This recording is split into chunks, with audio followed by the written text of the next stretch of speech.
계속해서 신용장의 종류 보겠습니다. 5번째 양가로고요.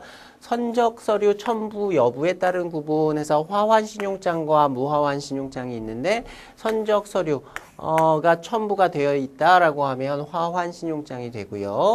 BL이나 인보이스 같은 이런 서류들이 신용장의 요구 서류로 들어가 있다. 화환 신용장. 100% 이건 물품 매매 대금 에 대해서 신용장을 개설했다라고 하면 화환 신용장이고요. 여러분은 무화환 신용장에서는 한 가지만 기억해 두시면 되죠.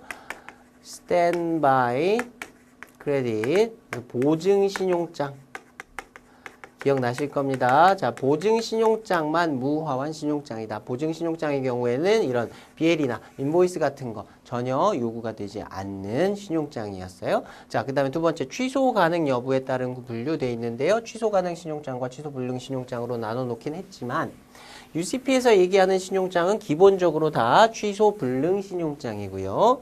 그 다음에 취소 가능 여부에 따른 어떠한 언급도 없다면 취소 불능 신용장으로 보아야 한다. 이렇게 정리하셔야죠. 자, 그 다음에 세 번째 보시면 상환 청구 가능 여부에 따른 분류되어 있는데요. 상환 청구 가능 신용장과 상환 청구 불가능 신용장 두 개가 나눠지는데 사실은 신용장의 종류가 아니라 신용장 하에서 발행되는 환어음 그 환어음 대금에 대해서 상환 청구를 할 수 있느냐 없느냐 이렇게 나눠진다고 보시면 되는 거고요. 자, 매입 신용장의 경우에는 상환 청구 가능 신용장이다. 자, 매입 신용장하고 같이 연결시켜 두시기 바랍니다. 영어로는 상환 청구권을 recours라고 불렀죠. 그래서 with recourse, without recourse 이렇게 부릅니다. 자, 그 다음에 네 번째 보시면 결제 방법에 따른 분류 결제, 언어하는 신용장, 지급, 연지급, 인수신용장 있었고요. 그 다음에 요거하고 대비되게 매입 신용장 이렇게 따로 보셔야 되죠. 지급, 연지급, 인수신용장을 또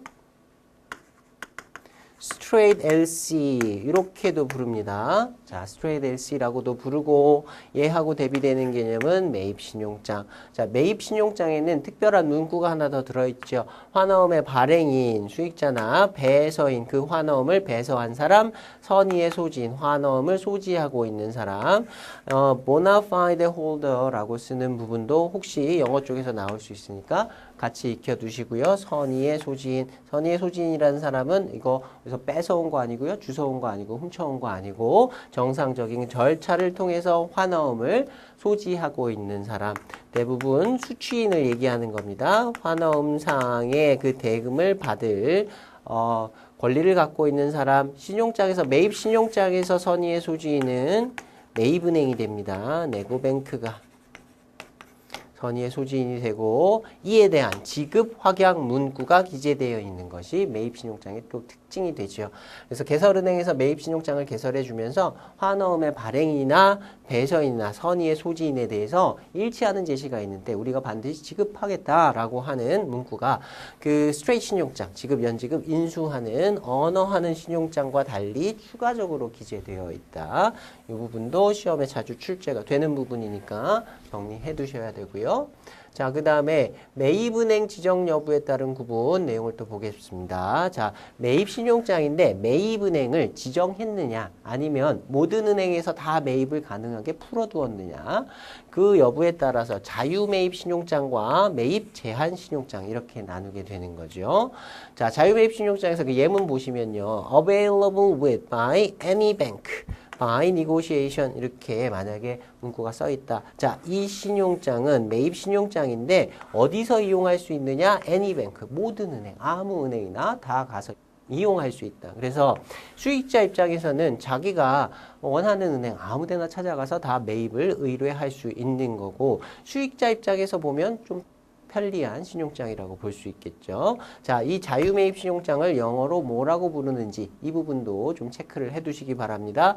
좀 많긴 한데요. Open, Freely Negotiable, General LC라고 부르면 자유매입 신용장이다. 요거는 잘 떠올리기가 좀 쉽지 않을 거예요. 그래서 좀 특별히 살펴보시고요. 자, 이와 반대되는 매입 제한 신용장. 요거는 예문 먼저 볼게요. available with by 하고 ABC Bank by negotiation 이렇게 돼 있어요.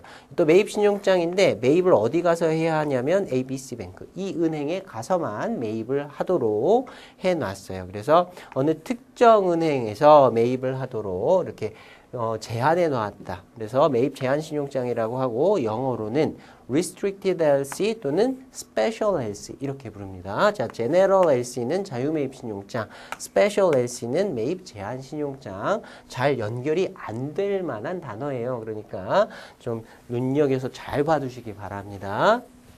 이렇게 헷갈리는 부분이 있는 건요. 미뤄두세요. 잘 안 외워지면 미뤄두셨다가 시험 보러 가기 전에 바로 전날 저녁 때 보시고요. 시험 보기 전에 바로 쉬는 시간에 이런 부분들 미리 체크해 두셨다가 바로바로 좀 체크해 놓고 시험 보시면 됩니다. 자, 그 다음에 5번째 보면 만기에 따른 구분되어 있는데요. 일람지급 신용장과 기한부 신용장, 사이트 LC하고 유선스 LC 있죠. 내용들은 따로 우리 설명 안 해도 여러분 잘 알고 계실 거라고 믿습니다. 자, 만기에 따른 구분 해가지고 예시문을 한번 볼게요. By negotiation of seller's draft. 매도인의 환어음을 매입해서 사용하는데 at 60 days after side drawn on us 우리 앞으로 발행된 환어음의 일람 후 60일이 만기다 이렇게 돼 있는 거고요. 자, 신용장 상황에서 us라는 말이 나오면 개설은행 생각하셔야 됩니다. 신용장상에 우리 이런 말이 나오면 신용장을 개설한 당사자인 개설은행을 얘기하는 거다. 자, 그 다음에 shippers 유선스 하고요. bankers 유선스 두 가지로 좀 나눠볼 수 있는 부분이 있죠. 자, 연지급을 하게 되는데 나중에 대금 지급을 하게 되는데 그 나중에 대금 지급을 하는 그 대금에 대한 이자를 누가 부담할 것이냐에 따른 구분이었어요. 그래서 같은 유선스라 하더라도 shippers 유선스라고 하면 관련된 나중에 돈 받는 그 기간까지의 이자를 매도인이 부담하는 것. 자, 그 다음에 bankers 유선스 하면 은행이 부담한다라고 되어 있긴 하지만 실제로는 수입자가 은행을 통해서 나중에 그 이자를 지급하게 되는 이런 형태였습니다. 자, 유선스 신용장의 두 가지 형태, 누가 이자 부담하느냐. 유선스 앞에 써 있는 당사자가 이자 부담한다. 이렇게 생각하시면 됩니다. 자, 그 다음에 6번째 양도 가능 신용장 transferable LC 기억나실 거예요. 자, 신용장상에 수익자가 될 수 있는 권리를 제3자에게 양도할 수 있는 신용장이고 양도 가능 신용장은 transferable이라고 하는 문구가 반드시 기재가 돼 있어야 한다. 이와 유사한 문구가 기재되어 있다 하더라도 양도 가능 신용장으로는 보지 않고요. transferable이라는 문구가 없으면 그 이외에는 전부 다 양도가 불가능한 신용장, non-transferable LC로 구분을 하게 되죠. 자, 양도 가능 신용장에서 신용장의 양도의 방법과 특징 몇 가지 좀 보겠습니다. 학산에 있는 내용 1번에 보시면 별도의 명시가 없는 한 동일국가 그리고 3국으로 양도가 가능하다. 양도국가를 따로 이렇게 제한하지 않았다면 국내에서도 할 수 있고요. 외국에도 할 수 있습니다. 양도는 한 번밖에 안 된다. 자, 제2수익자의 요청으로 제3수익자에게 재양도는 불가능하다. 같은 말입니다. 양도는 제1수익자가 first beneficiary가 second beneficiary 제2수익자에게 한 번만 양도하는 거지 제2수익자가 그 이후의 수익자, 제3수익자 이런 건 없다고 했습니다. 재양도는 불가능하다. 그 다음에 신용장을 양도할 때 신용장을 전부, 전액을 양도할 수도 있고요. 일부 금액만 일부 양도할 수도 있습니다. 그 다음에 분할 양도도 가능하다고 했죠. 자, 제1수익자가 여러 명의 제2수익자에게 나누어서 신용장을 양도하는 걸 분할 양도라고 했습니다.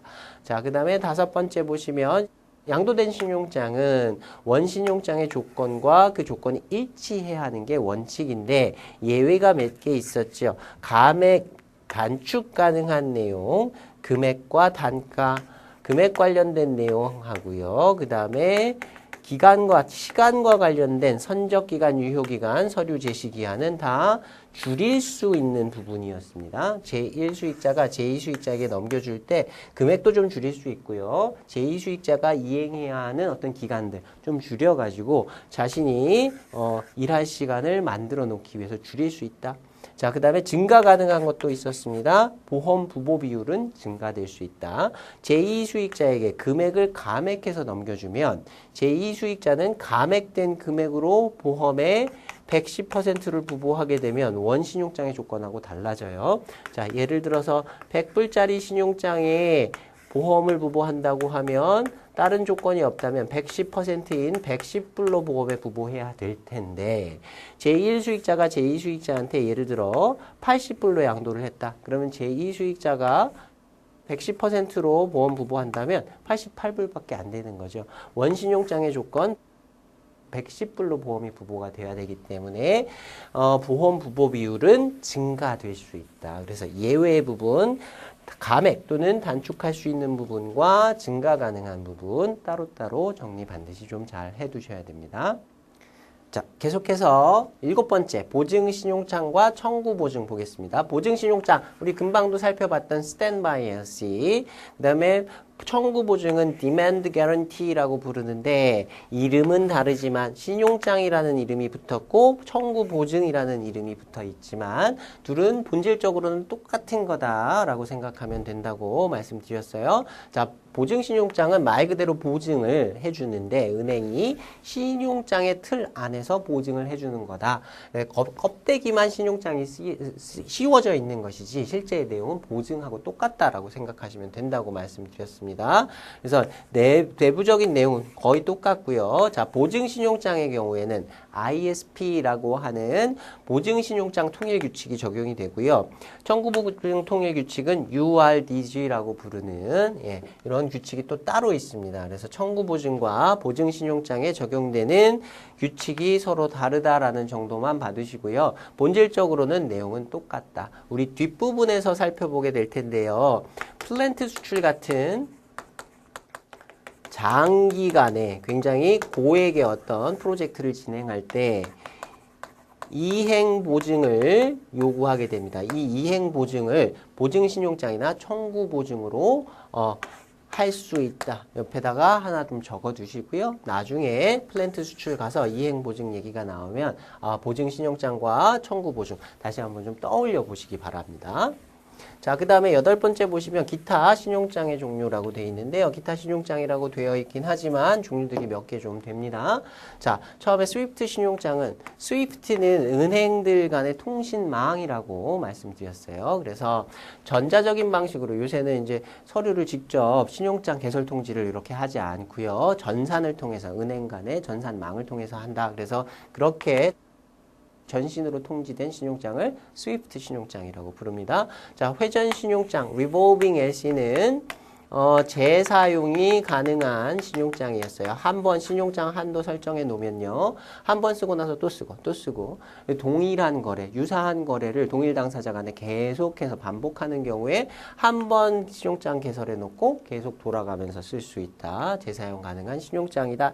자, 그 다음에 할부 선적 신용장, 인스톨먼트라고 부르는 우리 할부 이행계약이라고 불렀던 거 있었죠. 자, 어떤 물품을 정해진 수량을 정해진 기간 동안에 순차적으로 인도하기로 하는 계약. 예를 들어서 매달 100개씩 12개월 동안 인도하기로 하는 계약. 이런 걸 우리가 할부계약이라고 불렀는데 이때 할부선적 신용장을 개설하면 각각의 할부분 한 번 100개 실었으면 요 해당하는 부분 대금 찾아가고 여러 번 이렇게 나눠서 쓸 수 있도록 만들어 둔 게 할부선적 신용장이다. 자, 그다음에 선대 신용장, 패킹 LC, 레드 클로즈 LC, anticipatory LC 여러 가지 이름으로 부르긴 하는데 이름 다 기억을 좀 해두셨으면 좋겠고요. 선대 신용장 또는 전대 신용장 이렇게 부르는 경우도 있습니다. 얘는 일부 신용장 대금의 선지급이 가능한 신용장이다. 그래서 결제 우리 처음에 서머리 시작할 때 제가 신용장에도 선지급 방식이 있을 수 있다라고 말씀드렸던 부분, 이 선대신용장이 해당이 되게 되는 거죠. 자, 그 다음에 견질신용장, back-to-back LC, 대응신용장, 동시개설신용장이라고 되어 있는데요. 기탁신용장하고 같이 연계무역에 사용될 수 있는 연계무역 신용장이다. 자, 연계무역에서 상대방에게 대응 수입의 의무를 부여하기 위해서 신용장을 쓸 때 견질신용장, 대응신용장 둘 다 이름만 다른 거지 백투백 신용장이라고 영어로는 똑같이 불러요. 자, 기탁신용장, escrow LC라고 부르는 기탁 계정에 신용장 대금을 넣어놨다가 나중에 상대방에게 대응 수입을 할 때 그 대금으로 지급할 수 있도록 만들어둔 신용장이라고 한다고 우리 앞에서 다 배웠습니다. 자, 이렇게 정리하시고요.